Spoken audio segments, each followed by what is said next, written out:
गुरुकुल माटी चैनल में आप सभी का स्वागत है। आज मेरा हिस्ट्री का दूसरा वीडियो है। पहला वीडियो मैंने यूट्यूब पे अपलोड कर दिया है, आप लोग उसको देखिएगा, तभी आप लोगों को ये वीडियो समझ में आएगा। चलिए हम बताते हैं आप लोगों को। देखो, पुरातात्विक स्रोत के आधार पर इतिहास को 3 भागों में बांट दिया गया है कि कौन कौन से भाग हैं जरा देखना। पहले को कहा जाता है प्राग ऐतिहासिक काल, दूसरे को कहा जाता है आग ऐतिहासिक काल और तीसरे को कहा जाता है ऐतिहासिक काल।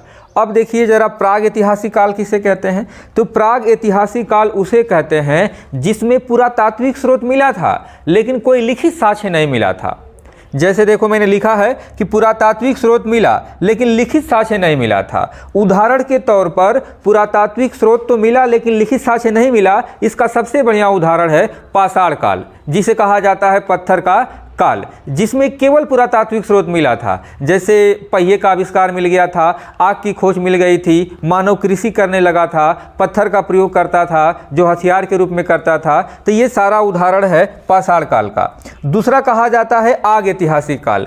आग ऐतिहासिक काल किसे कहते हैं? जिसमें पुरातात्विक स्रोत भी मिला, लिखित साक्ष्य भी मिला, लेकिन मानव ने उसको पढ़ नहीं पाया, क्योंकि मानव उस लिपि को पढ़ नहीं पाया। वो कौन सी लिपि में था, कैसे था, मानव ने उसको पढ़ नहीं पाया था। और इसका सबसे बढ़िया उदाहरण है सिंधु घाटी की सभ्यता या हड़प्पा की सभ्यता। सिंधु घाटी की सभ्यता से बहुत सारे लेख मिले थे, हड़प्पा की सभ्यता से भी बहुत सारे लेख मिले थे। सिंधु घाटी की सभ्यता से जैसे मान लो कालीबंगा की खुदाई हुई थी, मोहनजोदड़ो का खुदाई हुआ था, चंदहुदड़ो का हुआ था, लोथल का हुआ था। तो बहुत सारी चीज़ें मिली थी, जैसे जूते हुए खेत मिले थे, कहीं से चूड़ी मिला था, कहीं से भूकंप का साक्ष्य मिला था, कहीं से अग्निकुंड मिला था, तो कहीं से कब्रिस्तान मिला था। तो ये सारी चीजें साक्ष्य मिला था, लेकिन पुरातात्विक स्रोत को तो आप मानव ने जान लिया था, लेकिन लिखित साक्ष्य को मानव ने नहीं पढ़ पाया था। उसी को कहा जाता है आग ऐतिहासिक काल। और तीसरा है मेरे बच्चों ऐतिहासिक काल। इस काल में मानव ने पुरातात्विक स्रोत भी पाया था, लिखित साक्ष्य भी पाया था और इसको पढ़ भी लिया था।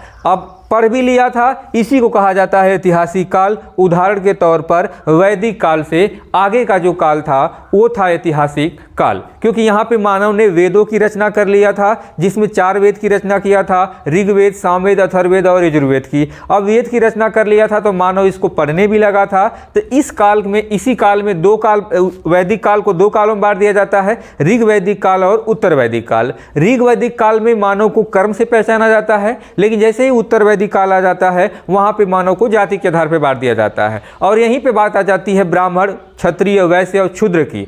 ठीक है मेरे बच्चों, कैसा लगा मेरा वीडियो आप जरूर कमेंट में बताना। धन्यवाद।